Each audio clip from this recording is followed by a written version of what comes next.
Evening, everyone. The Spring Lake Board of Commissioners regular meeting is now called to order. I would ask that if you have your cell phones, please place them on silent so that we do not interrupt the business of the town. And also, please keep all sidebar conversations to the absolute minimum. I would like to invite Pastor Crawford to the podium to lead us in our Pledge of Allegiance and invocation. Pastor Crawford is not present. Yes, he is. Pastor Crawford, if you could, before you start, could you just let us know who you are, what church you're with? Yes, Pastor Crawford. I'm with Love Fellowship on North Union Street. Thank you so much. Let us pray. Father God in heaven, we thank you, God, for this opportunity. We thank you as we come together on one accord in one spirit, looking to you, the author and the finisher of our faith. We pray, God, for the spirit of obedience, and we pray for the spirit of peace to abide within this place. Let the spirit of oneness flow through this place from heart to heart. Let your divine will be done in the name of Jesus Christ. Amen. Amen. We pledge allegiance To the flag of the United States of America and to the republic for which it stands, one nation, under God, indivisible, with liberty and justice for all. Thank you so much, Pastor Crawford. I will not hear any additions or deletions to the agenda. Mayor Pro Tem. Yes, thank you.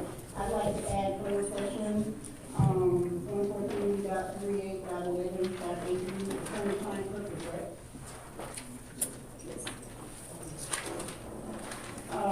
Attorney-client privilege, Town of Spring Lake versus Plush Lounge, and Hibachi Convenience Stores and Rentals Incorporated.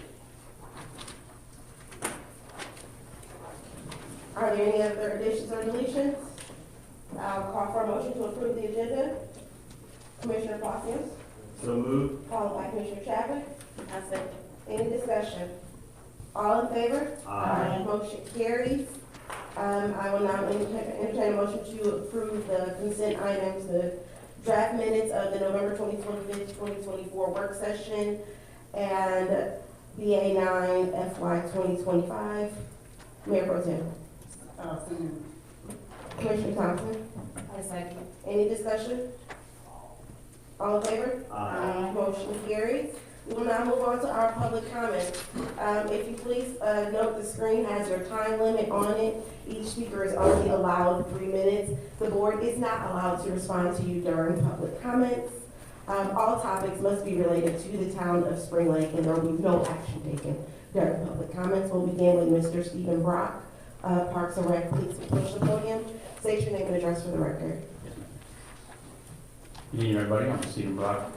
Currently living at the 14 Old Pine Court, Spring Lake, but getting ready to move into Fayetteville. Well, already closed, but it would be Cumberland County still, and so looking forward to that. Getting a little closer to the kids' school. So anyhow, appreciate the board and man for you listening to me this evening and getting a chance. I asked Carly to pass out a few handouts for you to hold on to and refer to later if need be. The reason I wanted to approach the board this evening is I wanted to tell you a little bit about myself. I am currently retiring from the U.S. military after 20 years, 13 of which was spent in special operations. Throughout my military career, I've had a plethora of experiences. I have encountered some of the most unique and interesting people and environments and situations that you could even imagine. That has built me into the person and to the belief system that I am and that I have. Now that 20 years is complete and I'm almost finished, I'm looking at the next mission, if you will, and my main focus is family and community. I get asked the question a lot, what am I going to do now that I'm retiring? And I tell them, well, I've already started a business. It's called Driven Sports Academy, and it is a leader development program for youth. What it is, a lot of people get misguided because it is baseball and softball, but the tenets and the skills are all still the same as we teach visualization, goal setting, tenacity, resilience, positive self-talk, and visualization throughout our lessons of baseball. So the kids know no different. It's really coaching the way it's supposed to be. And so I've already executed an entire year's worth out at Edward Mendoza Park, working back and forth with Spring Lake Recreation.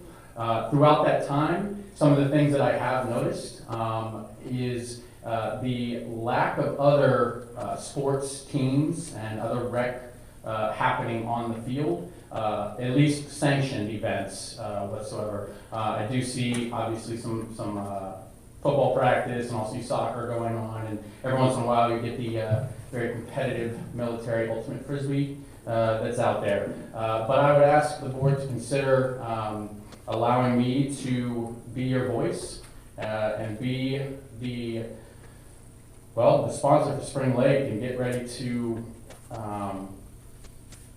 undergo a reopening of Edward Mendoza Park. I'd like to be given the opportunity to fight for you at Cumberland County meetings for funding. I'd love to run fundraising programs for you. I'd love to manage the fields. Not right off the bat, but the best news, Mr. Rory, is that I come almost completely free, and it's no front charge whatsoever to the town of Spring Lake. I'm here to make the next generation better. I'm not here to make $1 million. But that's all I have, ma'am. Appreciate your time, panel. Thank you very much. Thank you, Mr. Brown.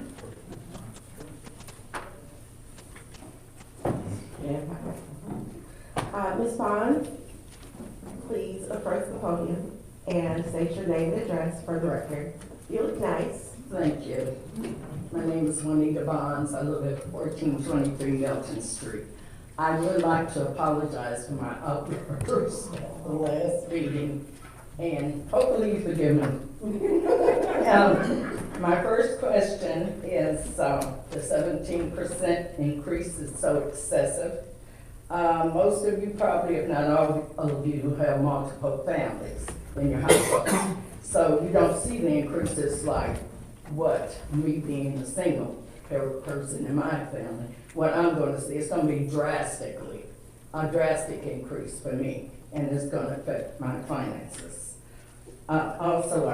Second, I have read PwC will receive $13.2 million in funding for property and for inventory to fix and replace lead service lines. Why can't PwC take over our water supply? We're leasing water from PwC in Harnett County. My third question, can you tell me why sticks with orange flags are in my neighborhood on the even side, and they're not anywhere else in the Holly Hills? I don't know what they are. I have called Bryce Reed and Metronet. They have no idea why they're there. I'm asking you, Mayor Anthony, and the commissioners, that you do your due diligence. And thank you. And Merry Christmas. Thank you. All right, and before we proceed any further, I would like to acknowledge our new House of Representatives, District 42, Michael Colvin. I would ask if you like to approach the podium and have a few words for us. Let's give him a round of applause. And congratulations on your win. Well, thank you so much, Madam Mayor, and to all of the commissioners.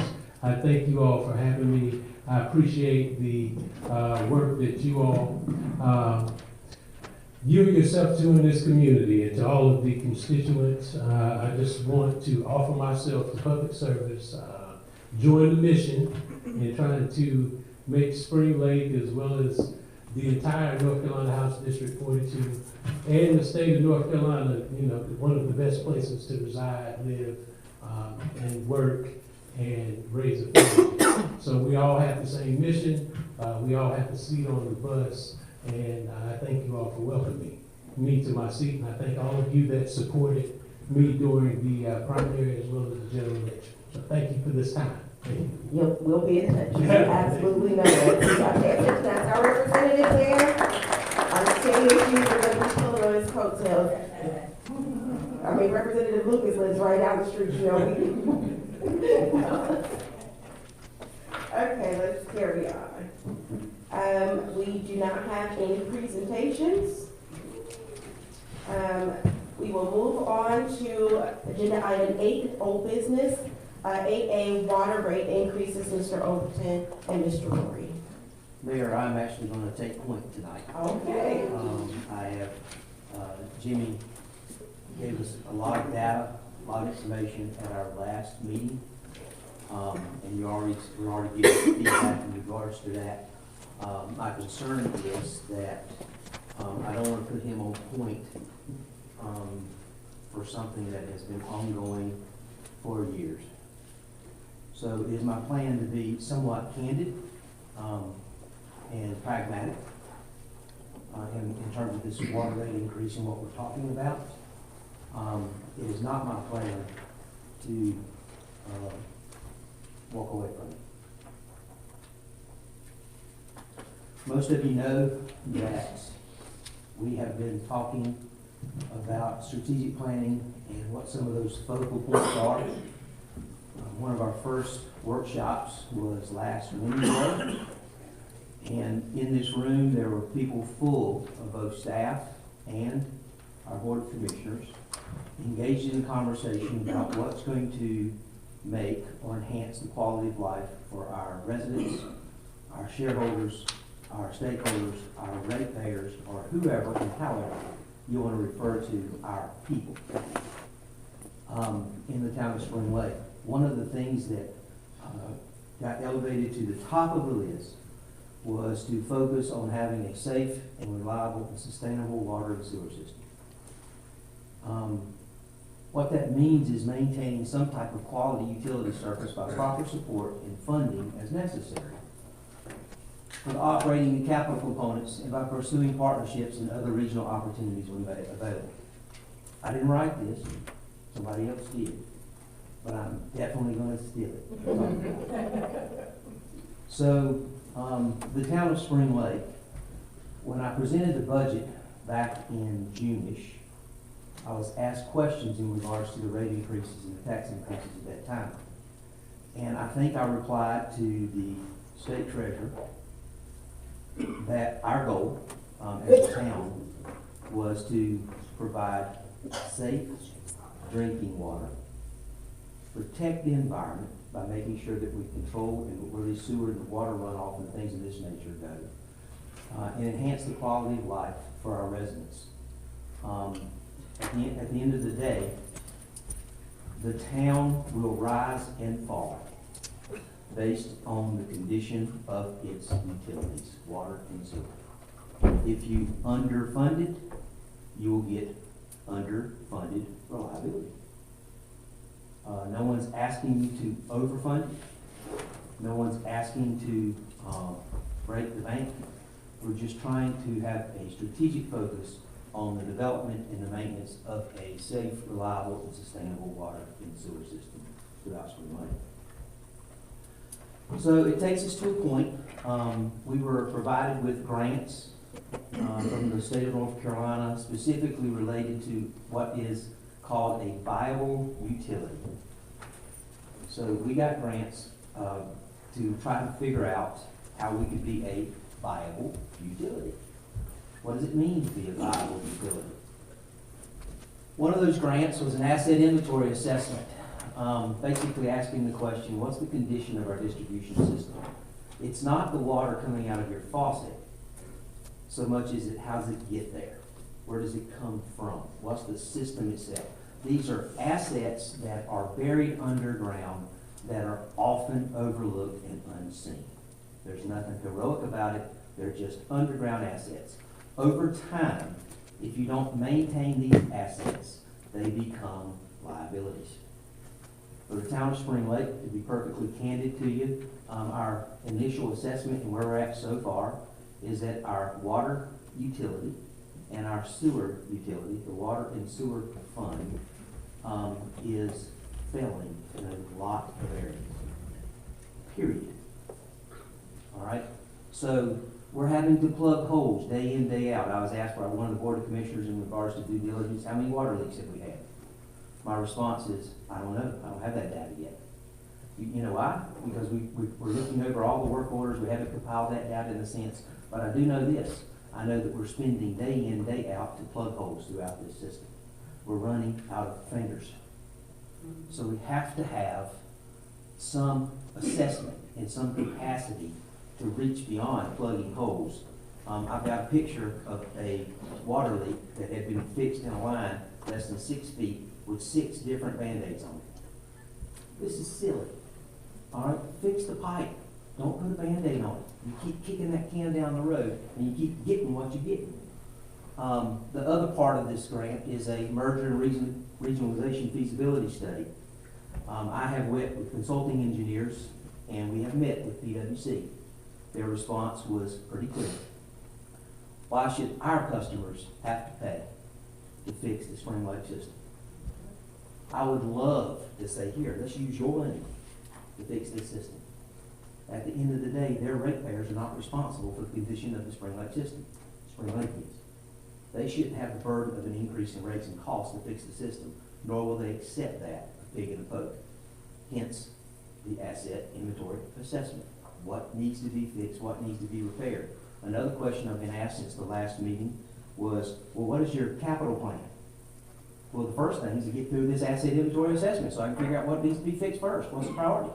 We're plugging holes all over the place. Well, which one has the biggest impact, biggest bang for the buck? We also had a $500,000 grant to do sewer equipment upgrades at our sewer plant. We find out that this grant was listing some of the same items that were supposed to have been fixed, repaired, and replaced using FEMA dollars from the flooding. I don't recall the year and the thing. What was it, Jason? I'm sorry, Mayor. 18.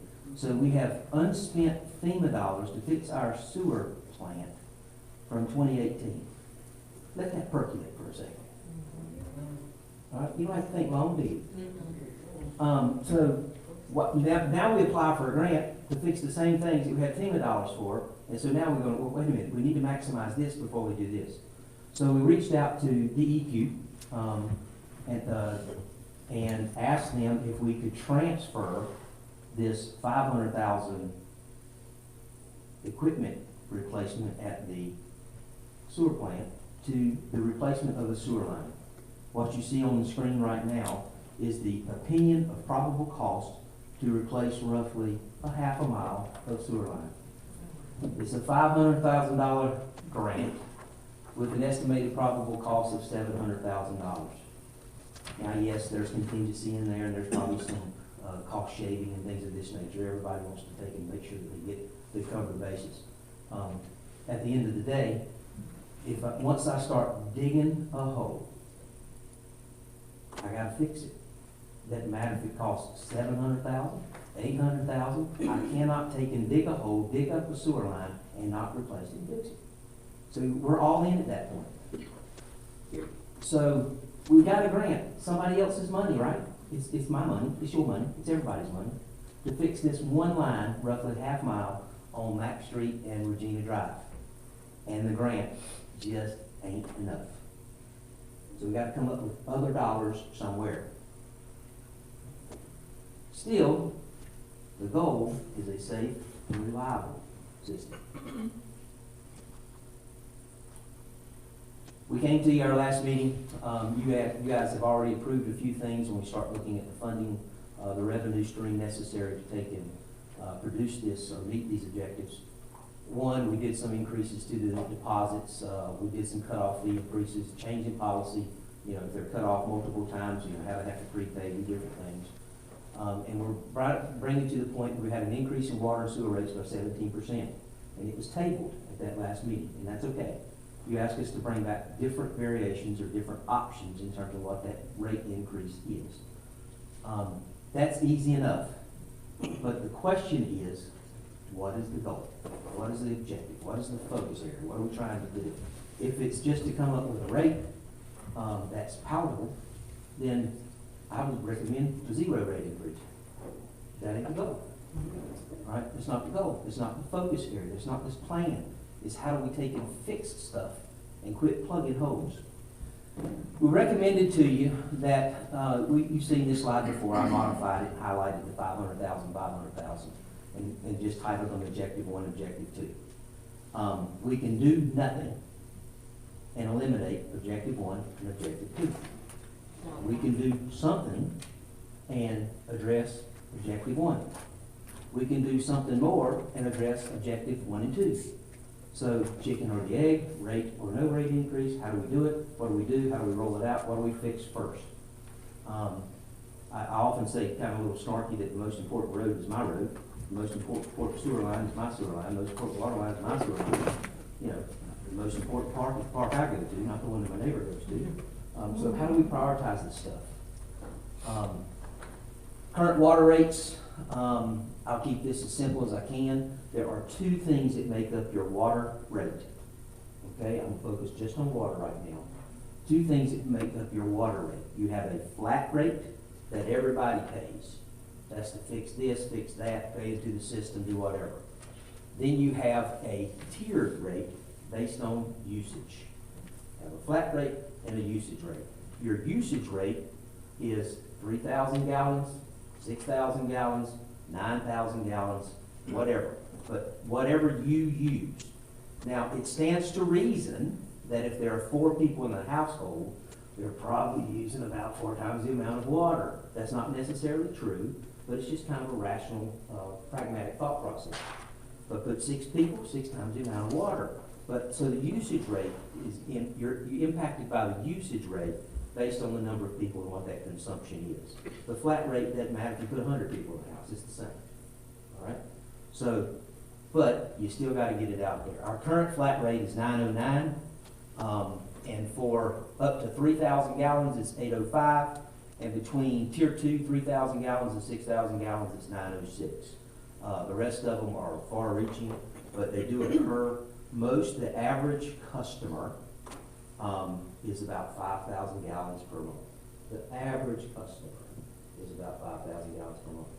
The average customer uses about 5,000 gallons per month. So now that means to me that half of them don't use 5,000 and half of them use more than 5,000. Where they're at, I don't know, but the average customer is 5,000 gallons per month. For out of town, it's just simply to say whatever the inside rates is for water and sewer, we double it if they're outside the city limits, outside of town limits, period. So they're double the rates, and you'll see that consistently through the structure. The recommendations, it don't matter how you take and blend it, put it together. If the goal is to create 500,000 in capital outlay and 500,000 in fund balance, then that means we have a revenue shortfall currently. We need to increase by 806,000, which is equivalent to 6.91%. That's why you hear this 17%, right? 16.91. Now, if we cut the 500,000 from objective 2 and don't increase the fund balance, then we'll cut that rate in half, from 17 to about 9. That's why you hear us talk about 17, 9, and 10%, and 23% is how you put it into the rate structure, the flat rate or the usage rate. And it has different impacts depending upon where you put it. That first case scenario is if we do a 9% increase per 1,000 gallons and a 9% flat rate increase. So you're going to have a 9% increase across the board for the usage, and then a 9% to the flat increase. So it's variable because the 9% is just that, it's flat. But if you do a 9% increase to the usage, it goes up for each tier. So the more you use, the more you pay. Simply put, a flat rate increase would go from 909 to 991, and the usage rate would go from whatever it was to 877. Somebody tracking me? 805 to 877. Those are 9% increases. You do a 9% increase to flat, a 9% increase to the usage, and that generates what? I told you about 400,000. Boom. What are we doing here? We do a 9%. We're cutting off one of those objectives. It's just that simple. A 9% means we're going to do one or the other, but we ain't going to do both. All right? We're not going to fund the system. Or we could do nothing to the flat rate that everybody pays and do a 23% increase to the usage rate. If I do a 23% increase to the usage rate, but nothing to the flat rate, what does that generate? About the 806,000 that we need. So you see where this is going? Forgive me for playing off of Jimmy, but I told him I'd call on him. I'm trying to keep it as simple as possible, let him talk in numbers. So if we do a 23% just to the usage, but hold the flat rate at 0, that means more people pay on usage than they pay on the flat. So now everybody who's using is having to pay more based on their usage, while everybody else gets to stay safe. The average person doesn't really see a whole increase in a lot. Another option, 17% increase per 1,000 to the usage, or 10% flat. The numbers are displayed there, $10 and $9.42. All of this is relevant in terms of how you track it. Outside, double. Keeping it simple, it's just double for outside. The proposed water and sewer rates that we recommended at the last meeting was a 17% increase to both flat and usage. And so the question becomes, what impact does that have? So the flat rate would go from 909 to 1064, and the usage rate up to 3,000 would go from 805 to 942, right? So forth and so on. So that's the overall impact in terms of just the usage and the flat. But what's the impact it has on you? I tried to simplify this so that you can see it in some type of top-down fashion. I promise you, I cut and pasted on this one, and so if it looks a little clunky, it's because I did this. All right, it wasn't Jimmy. Jimmy had a whole bunch of spreadsheets. I just did this so that you can go straight down the line. Your current minimum bill is $26.38. If you do a 17% increase across the board, your minimum is going to be $30.86. If you do a 17% per gallon, 10% flat, it's going to be $29.02. You'll see these numbers, depending upon how you do it, they vary based on what you choose, what you're trying to accomplish. At the end of the day, the bill for an average 5,000 gallon customer currently is $109. A 17% across the board will raise it to $127.94. A 17% per gallon, 10% flat will raise it to $126.09. 23% increase will raise it to $128.43. That's with no flat increase. And a 9% increase will raise it to $119. With the 9% increase, what you're doing is not doing capital or not doing fund balance. You're not doing both. All the rest of them, you're doing both. I would like to sum it up kind of this way. If you choose not to fix something, you're kicking the can down the road and you're running out of fingers. So we choose to fix something. Now we have to have a plan of how we're going to fix it. Therefore is the AIA. So we're doing this asset inventory assessment, but with no funding to fix whatever they come up with. So we can wait until we get that inventory assessment in. All that does is things will continue to pile up on us. We're kicking that can, we're waiting. So I'm on with the engineers to say, hey, we got to get this done. We're hoping for this thing completion somewhere in February. But we still have to do a capital part, make sure we put this into a capital plan. But the deltas, your current bill, with if you did a 1717, it's going to drive you up, I don't know, $18 a month, $20 a month, something like that. And it's standard across the board, depending upon what variation you choose, except for the 9% increase. If you just do a 9%, you're not doing $500,000 in capital or $500,000 in fund balance. The fund balance is important because we've had these conversations in budget over and over again. As the expenses go up, the fund balance in reserve has to go up.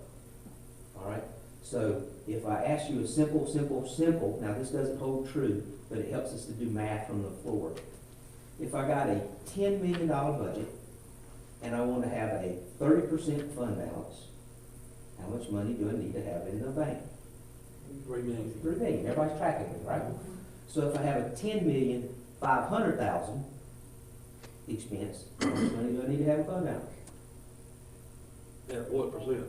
Same thing, 30%. About 3.5. All right, so if I have a $10,750,000 budget, what's it gonna be at 30%? 375,000. Fund balance has to rise in relation to, your budget. It can't go the other way. If your budget's going up and your fund balance is going down, what's that signal? LGC. Call it LGC. LGC, that's what it signals, LGC. So what got us here and where we're at, I think is critically important. But what's more important is where are we going? And so we can say, no, let's do a 9%, not do the capital, not do this. And so now all of a sudden, and I hate to be really, really specific, you open up the faucet and nothing comes out. It's because, and y'all are aware of this, it's because they start a water leak at 8 o'clock in the morning, and they project and put out a notice that I may have this wrong. We're gonna have it back on by 2 or 3, but it took till 5, because when you dig out this hole, you find there's more leaks than just one. You gotta fix them, and it takes time.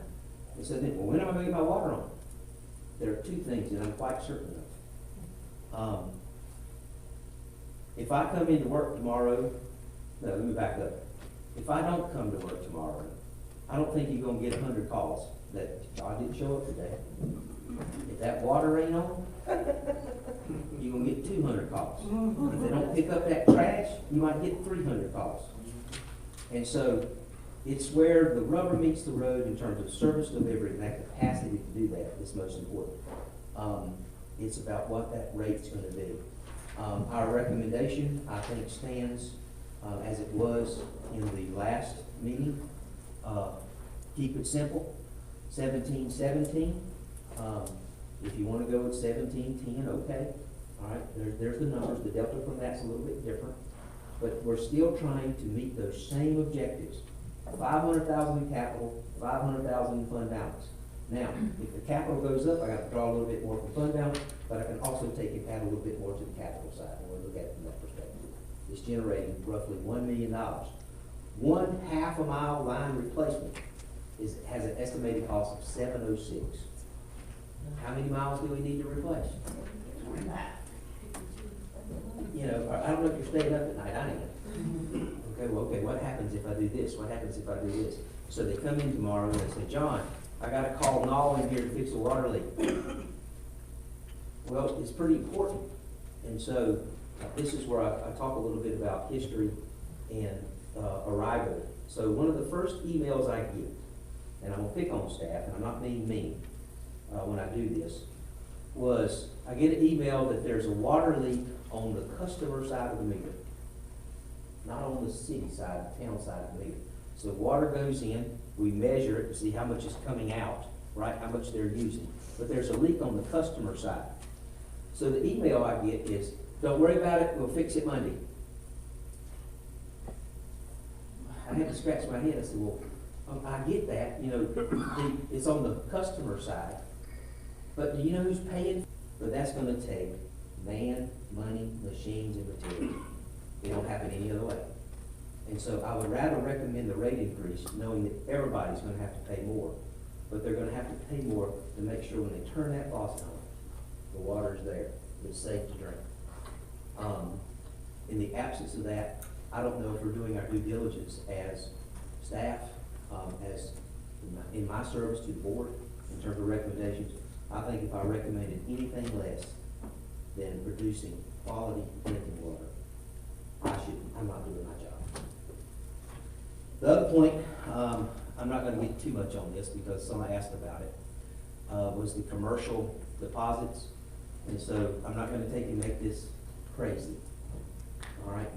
So the reality is if you look at the current fee schedule, the deposits, you'll notice that we have a current deposit of $150 that we recommended to $200.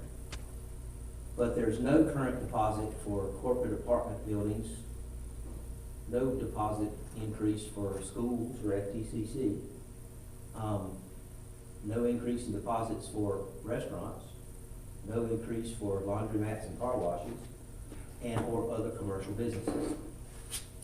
So what we're left with is someone wants to come in and open up a car wash and they wanna use 10,000 gallons, 15,000 gallons, 500,000 gallons, who cares, whatever the amount is. And their deposit is $150. 50% of businesses fail.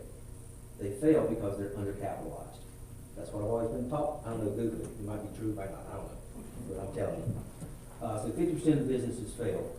And so if they fail after running up a $10,000 water bill and our deposit's $150, do you know where we're at the list of getting paid? We're at the bottom of the list. Okay? Now Jimmy can tell you all the finance and CPA stuff all over. At the end of the day, we're at the bottom of the list. Everybody else gets paid first. So we have to apply for it. So we need to increase the deposit. The board wanted us to give them options. It's a little complicated when you look on this list and it says the schools and FTCC. The monthly low bill is $800. The high bill is $3,000. If you look at laundromats and car wash, the low bill is $2,500. The high is $3,000. Go figure. Well, they use a lot of water, right? And then of course the restaurant's $300 and the high bill is $1,500. It's all over the place. So there's no way for you to single in on what that deposit should be based on usage. So we've got to come up with a way that's rational, that you can explain, why do you do this? The assumption is, the fire chief is here, and so we're all trained with hydraulics, and we know that the bigger the pipe size, the more water we can flow, all right, with a given pressure. So when you look at this from a system, distribution system, the bigger the meter, the more water they can take out, right? Because that's the bigger the pipe size that's going to it. So it leads us to this. We asked Renee with the revenue to give us a count of meter sizes. The number 3/4 meters, our standard size meters, 4,636. Out of a total of 4,908, 4,636 are residential meters. Now, let that percolate for a second. Okay, let that percolate for a second. 1 inch, 135. 1.5 inch, 11. Okay, 2 inch, 107, 600. The bigger the pipe, the bigger the meter, the more water they can draw. So their deposit should have some type of relationship to the meter size. But if they can you pull, I'll never forget, Jason will understand this. So I told the guys on my fire department, when I was a training officer, they had a 1.5 inch pipe coming off the top of the pump, and they hooked up a 1.5 inch pipe to it. I said, or a hose. I said, go ahead and hook up a 2.5 so we can use it for a medium-sized attack line. And they said, well, DC? I was a deputy chief. They said, well, that 1.5 can't fill the 2.5. I was really upset that they would suggest that a 1.5 line couldn't fill 2.5. What matters is distance. And so from the top of the pump, it was like 2 feet. It would fill that 2.5 all day long and then more, because you're only trying to flow up to 250 gallons a minute. It can do it. We can get, an equivalent size. The meter size matters. So it's our recommendation that we change the deposit, keeping it simple, right? Is that if you have you'll notice that the difference between the 3/4 and 1.5 inch meter is basically double. So the deposit for a residential meter is $200. If you get a 1.5 inch, it's $400. That impacts 11 customers. It don't impact them at all if they've already paid the deposit. It's any new customers. And it goes all the way up to the 6 inch, where there's 3 customers there, and we would recommend a deposit there for $2,500. This is where we have to be very, very thoughtful about what are we trying to achieve. So another discussion that has come up over the last 6 months or so that I'm aware of is how do we incentivize economic development? So when you look at 4,908 customers, and 4,636 of those are residential size meters, who would want to invest $2,500 in a deposit to open up a restaurant if they didn't use that water, right? So we got to think about what that is. So as you start to think about economic development and incentives in the future, one of the things that they usually like to do is waive tap fees. They want to waive inspection fees. There's different things that you're in control of that you can waive, some things you can't. This is one of them. That's why I wouldn't recommend, Jimmy would be the first one to tell you, 6-inch main with 3 of them, $10,000 water bill. Right? There's one up there, corporate, 500 units of apartments, monthly high bill, $9,800. If they close all the apartments for 400 and 501 units, all at one time, we might lose $9,800 in that 1 month. What is the probability? It's possible, but what's the probability of them closing 400 apartment units at one time? So they're usually how they all factor into their rent. So this is the thought process behind it, and I hate to put it that way, but keep it simple, make it rational, make it based on what the meter size is, with the assumption is the larger the meter, the more the water, therefore the greater the deposit. This is not a simple solution. There could be a second right answer. It's a start, and I think it's probably a very valuable start to get out the gate with something that we can explain and talk about with people.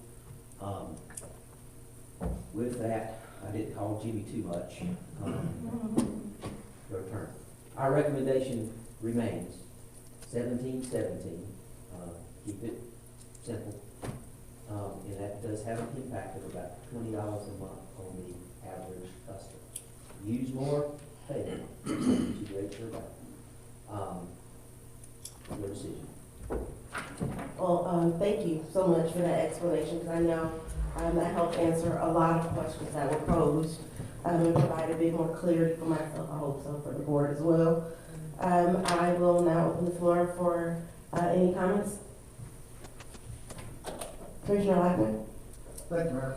And yes, I was the one that asked for the number of leaks that we have, so as we adjust priorities going forward, so that we can articulate to our residents out there what the rate's gonna be, what our priorities are, what are we gonna do to fix these. The flat rate versus the water usage is a good one, because you're in control of how much water that you do use versus the flat rate as we go through here. But we know how many outside customers, when we're talking about inside and outside, so we're clear that these outside are outside of the town of Spring Lake. How many customers do we have, or water customers do we have that's using the water that's not within the town limits? Renee, give me your best estimate. I'd probably say about 500. Okay. We can report that, but I would rather you just have a quick estimate so we have an idea.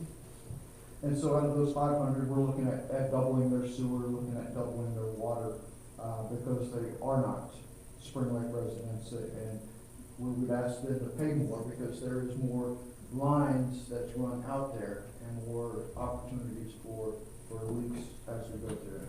And I did think it was real important to ask the number of leaks, because we do have quite a few leaks. Most of us are just familiar with the leaks that are in our area. Some areas are impacted more so than other areas. And so I just think that's good that we're able to let our residents know that. So we're not just plugging holes, we're building for our future. Thank you, Mayor. Mayor President? Thank you. Could you put the options back on the screen for me, please, Carly? Yes, back. Okay. Okay, so, I think the last time, I preferred the 23% because it's up to you to manage how much water you use. If we don't, right, because that's increasing the flat rate, correct? That's just the usage rate, 23%. I mean, I'm sorry, yes, that's just the usage rate, right. Okay, and, so that, I was just gonna say, if that's just the usage rate, then you have more control over your usage, with the 23%. The 17 and 10, that would increase the flat rate, so that was just, I was just trying to get clarification on those, that's why I wanted the options up there, thank you. Commissioner Blasio?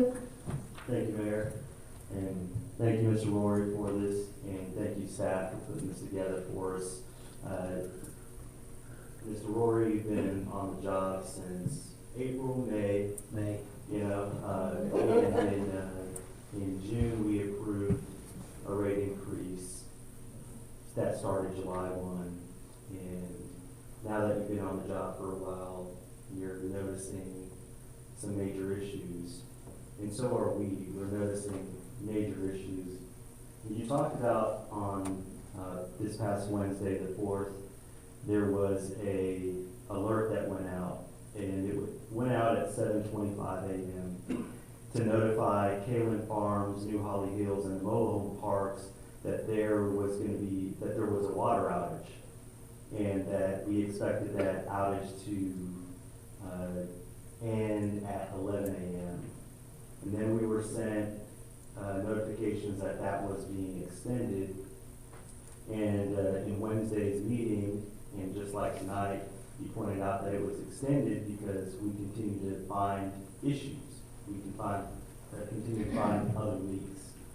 And these notices, this is very good to have, by the way. So again, thank you guys for having this notification system out there for our residents. But this is a major part of my decision today in agreeing with a 17% flat increase. Is because we've got, these issues are going to continue to be bigger and bigger and bigger. And it doesn't satisfy anybody to have a rate increase. It doesn't. But at the same time, I have to trust the experts that we have that are recommending this. You know, John, who's very capable and, you know, is very straightforward, candid tonight, more candid than I wish that he would be, honestly. But we get the point. You know, we've had 3 months now that we've brought this issue to these meetings.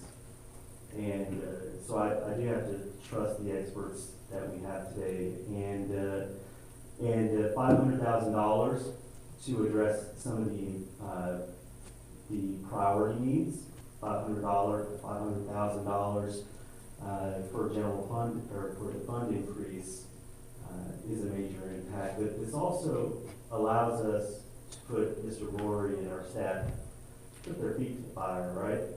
And hold them accountable when we talk about this in the future. Not that all our needs will be satisfied when we talk about another rate increase in the future, but I think we have a huge turning point right here, and so I'm sad to see this, but I do have to agree with you with your recommendation today.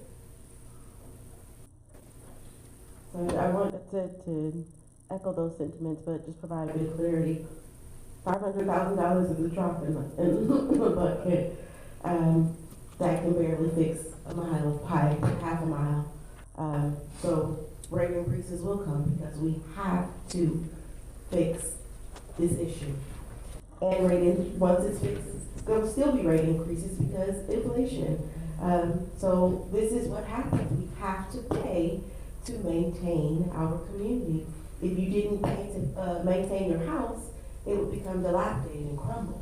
There's always going to be ongoing costs to maintain the town that you live in. And think of it as macro and micro. The same way you take care of your plumbing at home is the same way we take care of the plumbing that supplies the water to the plumbing in your home. So as long as prices go up across the country, the world, expect and look at us as we're your outside house. This is yours too. We're using your money to pay for the systems that maintain the roads you drive, the water you drink. This is that's what it's for. So it's never going to be, you're not going to have rate increases. You will always have the same way eggs and milk go up. The price of water will go up. Maintenance is ongoing. We have to pay for that maintenance. There will never be a one-time payment, one and done. That's why sales tax, property tax is there to maintain the community that we live in. So, Commissioner Chadwick? I just want to say that this was a very hard decision for me, and this is not something that that was easy for me.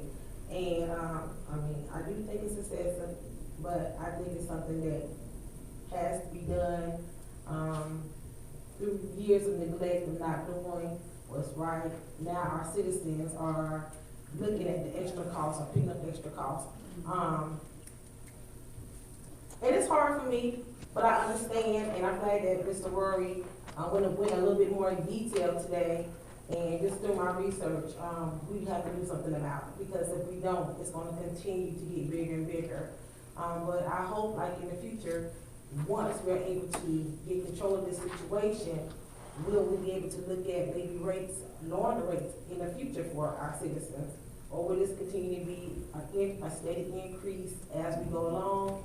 So, you know, I've heard many citizens, a lot have called me, and I told them that, you know, as a board, we're gonna try to make the best decision for the town. But I just want to let the town know that, this was not an easy choice or decision, but I think it's something that we probably need to move forward. And one last minute reminder, remember the water bills that they gave y'all an example of were ours. Yes. So we're paying those exact same fees. This rate increase is going to affect us as well. They use ours as an example, so, if there is no more further, discussion from the board, I would like to entertain a motion based on can we go to, the verbiage for the one that we need to approve tonight? All right, I'm sitting here wondering if I should go backwards or forwards. Carly says backwards. Yes. Up there. The word is approved, and you would wait to table So I'll entertain a motion based on, the board, at the board's pleasure, which rate increase we're going to do. Are we going to do the flat rate, 23%, the 17 across the board, which is what I am personally in favor of, doing the 17% across the board, based on the recommendation of the financial experts. But it's at the pleasure of the board. Commissioner Palacios? Make a motion to increase water and sewer rates by 17% effective January 1, 2025. Anything else? Commissioner Thompson? I second. Any discussion? All in favor? Motion carries for increasing the water rates by 17% effective January 2025.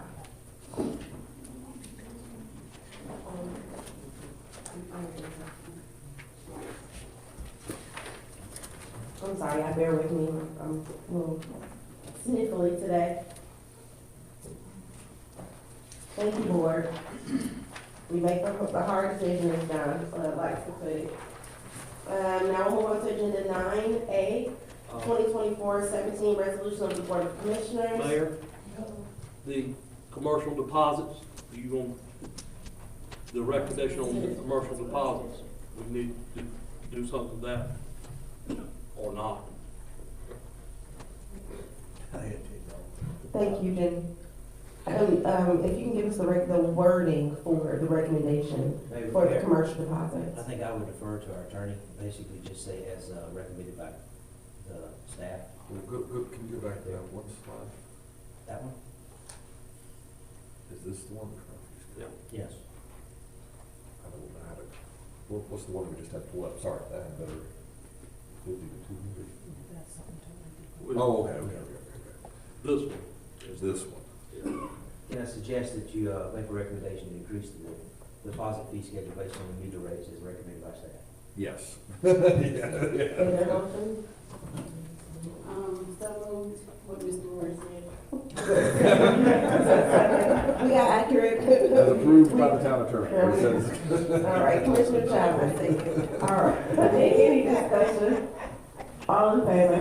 All right, motion Next time carries. I'll write that down. We got it recorded, so we got it. All right. Now, moving on to new business. The motion to approve 2024-17, a resolution of the Board of Commissioners of the Town of Spring Lake adopting the 2025 meeting schedule. If you look through your agenda packet, there is a copy of our current meeting schedule, and the meeting for Monday, May 26, 2025 is a holiday. I believe that's Memorial Day. And so I would suggest that we, cancel that meeting.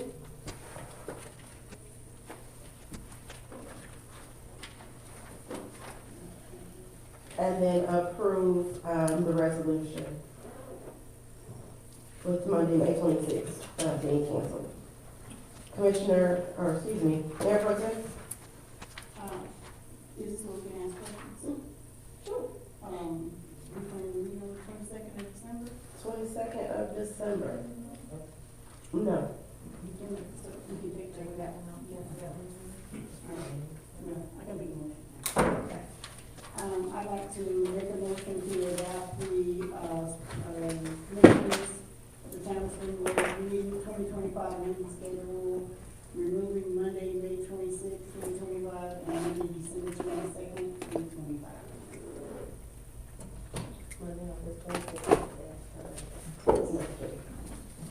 Commissioner Palacios, I second that. any discussion? Nobody's gonna discuss August 25th. It's a national holiday. No. All in favor? Motion carries without taking off August 25th.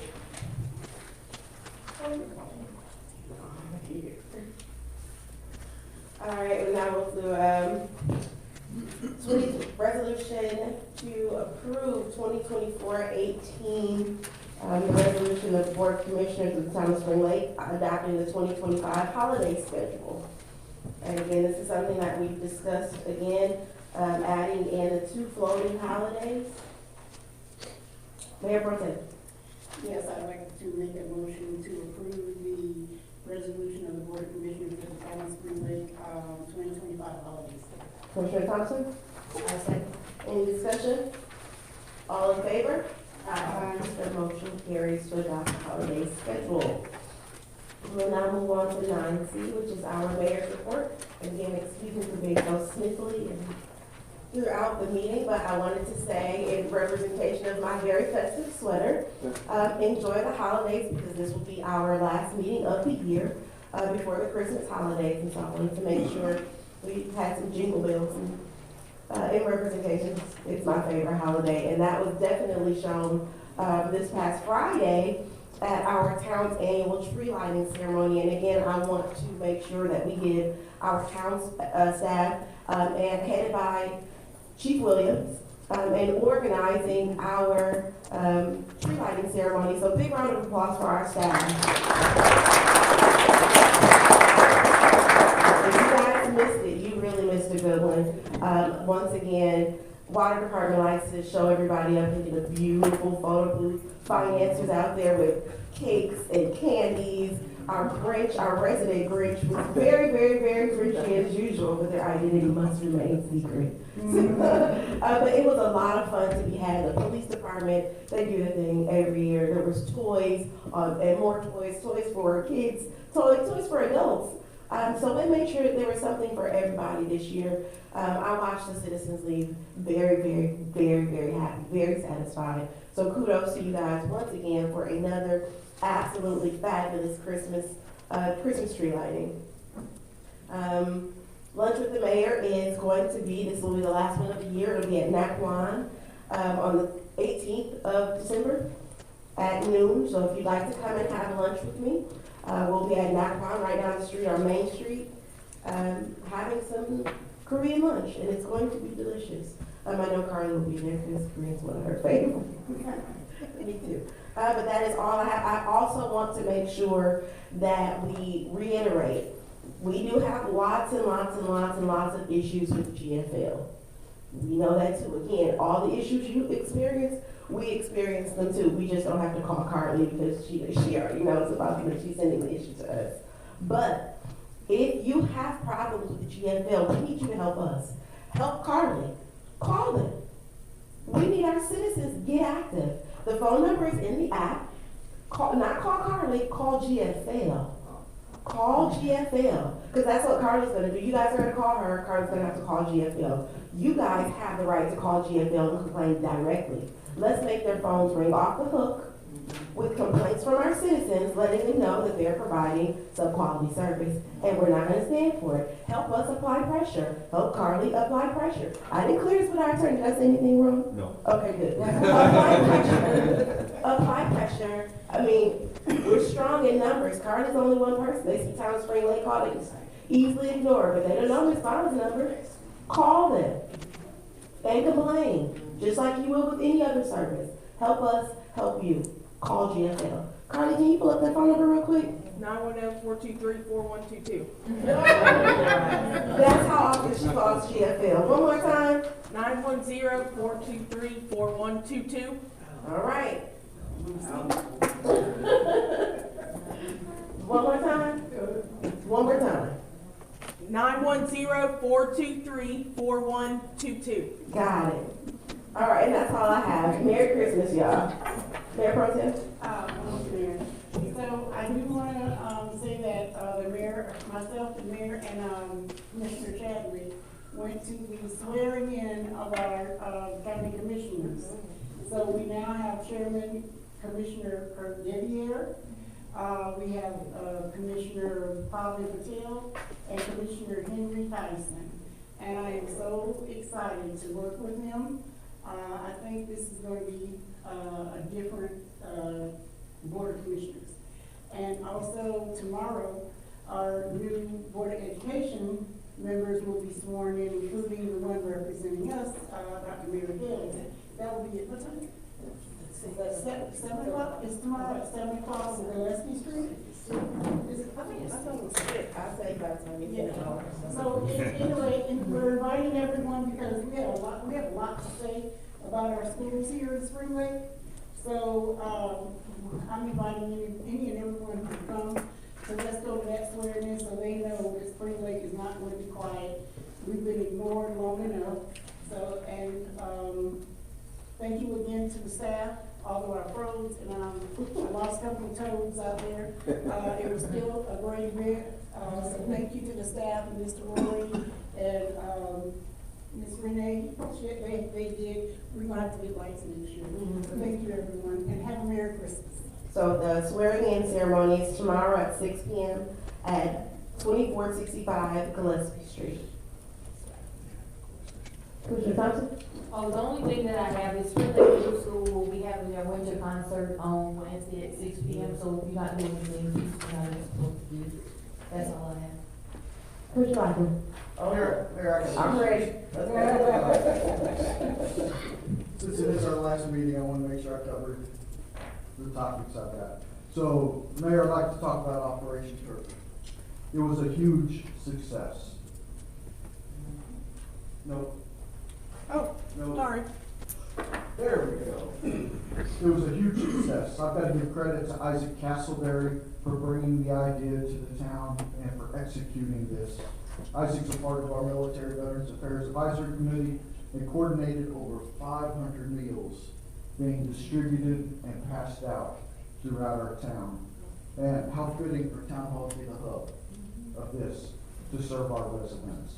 All of our current members of the Military Veterans Affairs Advisory Committee, to include members of the organizations, citizens, all came together to make this a tremendous success. I'd like to recognize our members of our NVAC, Isaac Castleberry, for bringing this to us. I'd like to thank Fire Chief Jason Williams for coming in on his Thanksgiving to serve the community in a different capacity, this time serving meals. Steve Brock and his family, you can see them up there smiling with many meals out there that were getting passed out. And one lady that I hold near and dear, Miss Husamadeen, for continuing to serve our community. She opens doors that I can't get into. She delivered meals that wouldn't open the doors for me. I appreciate her so much. And I'd like to thank the 22 volunteers who came out to serve our community on Thanksgiving Day. All right, Carly, let's move on over to cleanup now. All right, December 7th, we got our last cleanup of the year. Our last cleanup had a tremendous impact on our community, a cleaner town, less waste counted against our town total, people who need volunteer hours, And I saved this one for last. Our streets department, Mr. Roy, they're freed up to do other things that need to be done in the town. So we were able to accomplish that. For 3 years, we've been busy cleaning up the town. We've been doing it the first Saturday of each month. I'm thankful for all the volunteers that have sacrificed their time to clean up our town. I'd like to thank our 2 board members, Commissioner Thompson and Commissioner Palacios, for coming out and helping. But in our audience tonight, we have 2 of our steady Eddies.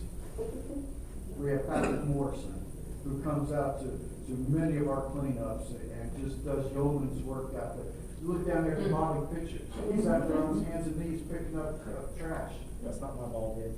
We've got Charles Derrickson back there, that Charles has been so many of these cleanups out there helping to clean up our town.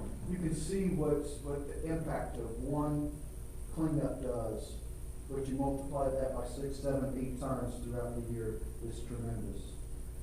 Mayor, going into 2025, I'd like to challenge everyone that does these cleanups and those that do not, that we've got Adopt a Street program for $125. You know, this is a cleanup that we do.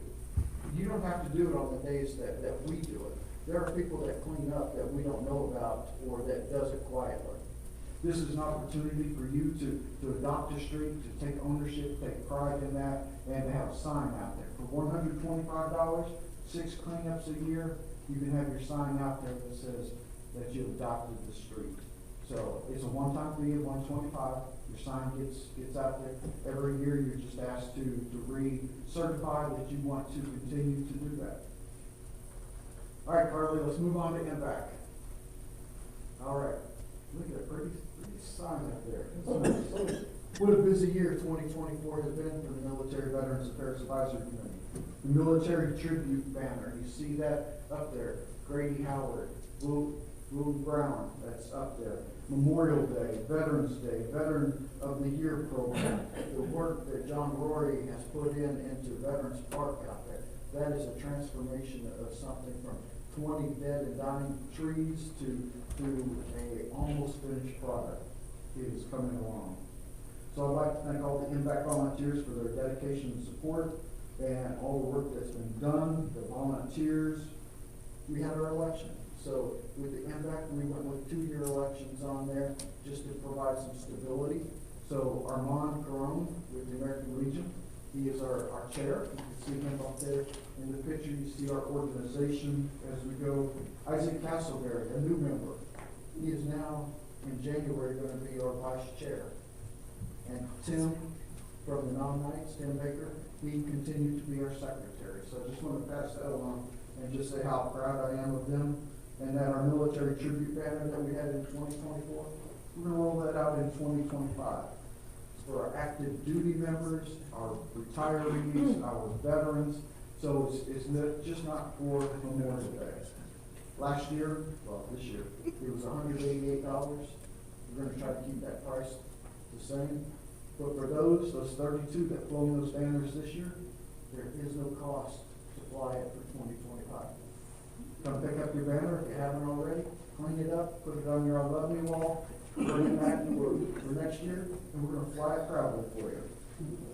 So, 2025, we've got our MVAC meetings, so 4th Tuesday of each month at 6:30, right here in the Grady Howard Conference Room. The next meeting will be January 28th, 2025. If people have more information, they can call GFL. Oh, I know, they can email me. Marvin.Lackman@townofspringlake.com. Mayor, strategic planning. There we go. Look at those groups up there. This is our town employees, our staff, our elected officials all coming together so that we can work on our strategic planning with our department heads.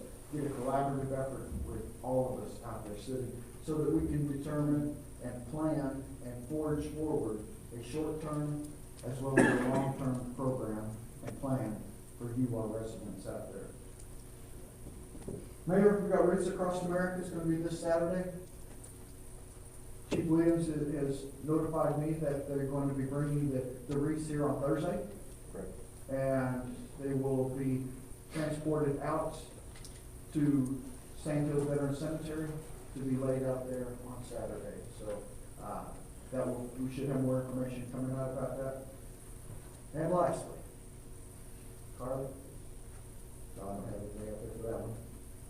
As the year comes to a close, I'm thankful for what we as a town, and when I mean the town, I'm talking about the elected officials, I'm talking the town manager, clerk, staff, our boards, our committees. I'm truly thankful for the residents and the support to make our town better.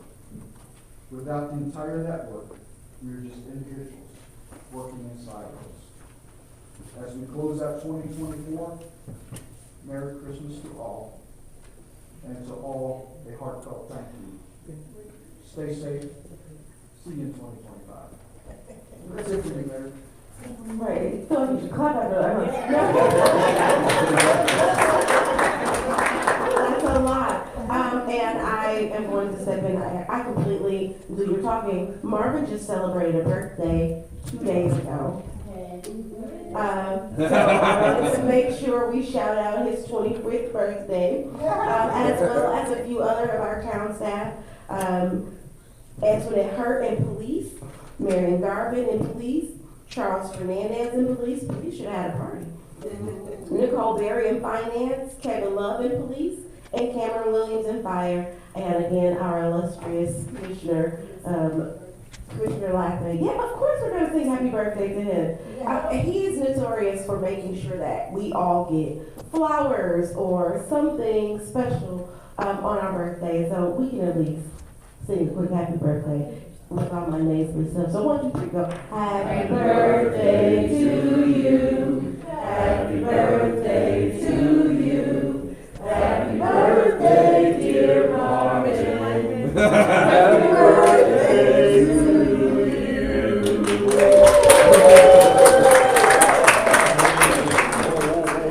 Okay, awesome. Our next Christmas soloist. We'll mark it out for next year. We're old. We got you. Always got you guys covered. So I just wanted to say thank you to our town staff for putting on such a great Christmas tree lighting ceremony. Thank you guys for working so hard for that and for braving that weather because it was not pretty out there. But it was another great event. It was so well done. So Chief, thank you for organizing that. And thank you for the town staff for, again, it was really cold out there. And everybody that helped clean up, because I wasn't here to help clean up for that event or for Saturday's town cleanup when Marvin was doing it on his birthday. But thank you for everybody that volunteers their time to help make Spring Lake a little nicer. And thank you for also pointing out Adopt a Street program. So anybody that's interested, please let us know. We want to honor you for your part in cleaning up our town. Thank you, Mayor. Commissioner Chavez? And they saved the best for last. No, I just want to say, happy holidays to everyone. I don't really have any updates at this time. Mr. Manager? I'm going to say nothing. What? Ended up, according to Mr. Foster, at the end of the day, 6 months has cruised by. I am quite pleased with the performance of staff. I don't want to echo the tree lighting or the cleanup or whatever, but at the end of the day, day in, day out of what they do makes a difference. So it's everything, right? It's whether it's the trash or the water or the sewer, it's everything. And so, poor Jimmy walked down the hallway 3 times a day, and I could see him in the window with the door was shut. Because at one time I had the police chiefs, and another time I had all the executive assistants in the revenue department talking about scanning and the digital process and what we're going to do to get that going in the first of the year. So that's the only way I would end, is that after 6 months, I do believe that we are building a quality team that can move forward, and I'm pleased and glad to be here. Thanks, John. Mr. Porter? Yeah, I'll be fairly brief, because we're gonna discuss it in more detail in closed session, but it is public record, so I thought I would at least mention it, because I do think it also shows, echoing everyone else, that the town, staff and the board and the mayor are actually doing very good work to try to do what's right for the community. So the town of Spring Lake, has filed an action against what is commonly known as Plush Sports Bar or Sports Lounge for nuisance abatement. Those pleadings are public record. I'm not going to comment on anything that's in those pleadings. They speak for themselves. But I will say that this was entirely a team effort so far to even get to where we're at, with Chief Jarman, Chief Williams, and the special team from ALE, in consultation with a lot of other people. So if you read the complaint again, it speaks for itself, but when there's a problem in the town acts, and I think that's important for the citizens to know, but we'll discuss it in more detail in closed session. And with that, I will now entertain a motion to go into closed session pursuant to NCGS 143-318-11A3, attorney-client privilege. Mayor Pro Tem? So moved. Commissioner Thompson? I second. Any discussion? All in favor? Aye. The motion carries. We're now in closed session. Thank you all for coming out. And again, have a very, very Merry Christmas and Happy New Year. Miss Funny, you know about it. Yes. And we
Take it off.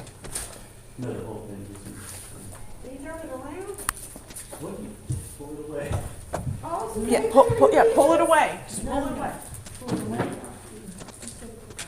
Yeah.